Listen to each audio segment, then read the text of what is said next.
Should marriage be limited to one man and one woman? Why do governments promote marriage between one man and one woman?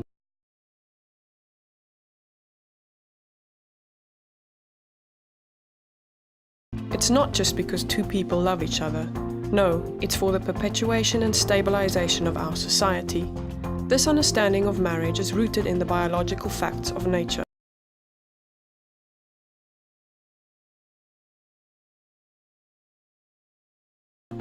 But do we really have any compelling reason to maintain such a narrow definition? Or has the time come for the government to revise and expand our understanding of marriage to include same-sex couples? When it comes to the behavior of its citizens, a government has only three options. It can promote, permit, or prohibit their behavior.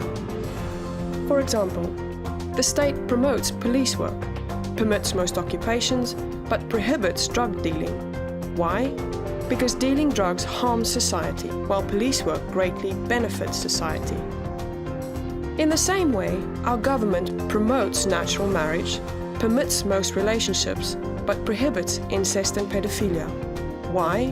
Because incest and pedophilia harm our communities, while natural marriage benefits our communities.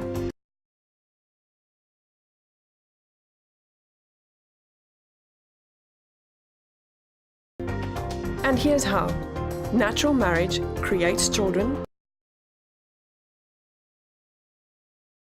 It best raises children.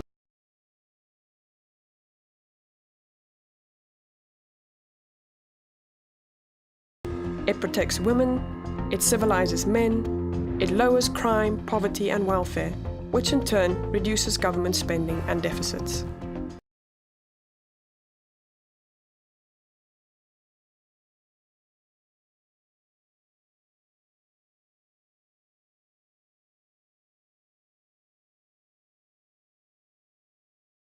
In short, natural marriage perpetuates and stabilizes society. Everyone benefits from that, even those who don't get married.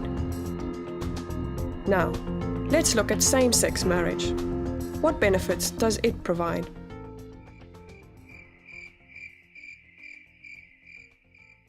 Same-sex marriage offers no benefit for society as a whole. In fact, it hurts us.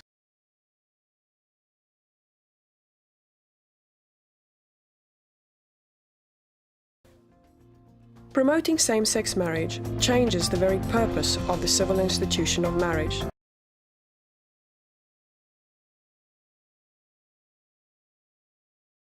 Natural marriage centers on bringing up the next generation, on raising children to become good citizens. Same-sex marriage merely validates sex partners.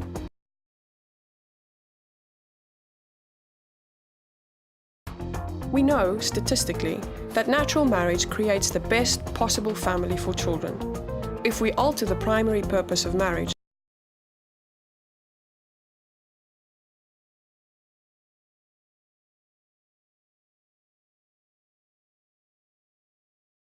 the losers will be the children.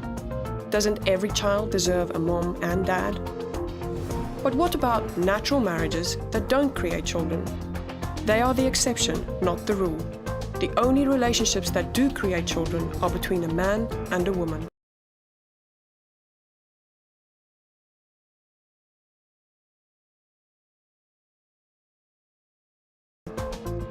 Wherever same-sex marriage is promoted, schools subject your kids to mandatory homosexual curricula.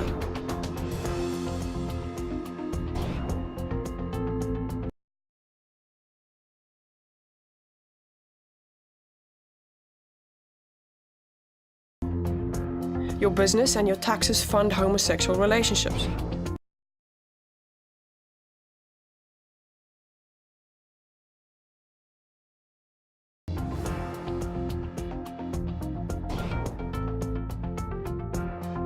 Your freedom of speech is gagged.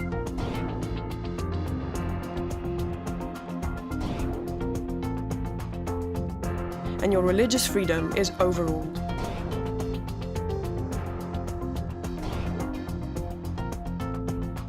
The government has no compelling interest in legally promoting same-sex marriage.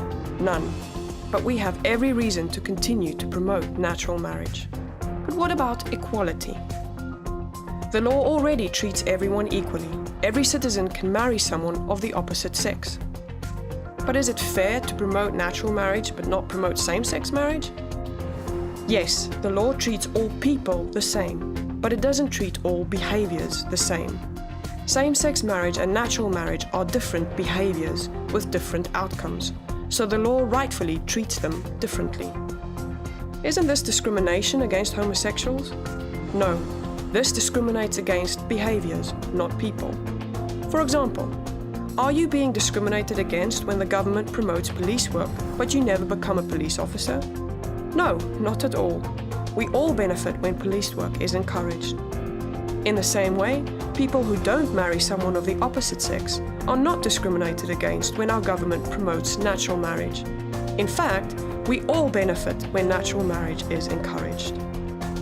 But what about tolerance? Yes, same-sex marriage advocates need to be more tolerant. Homosexual relationships are already tolerated in the US. They can already commit themselves to each other until death do them part, without government endorsement.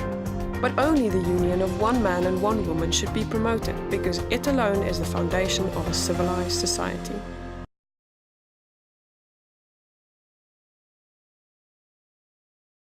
That's not bigotry, that's biology.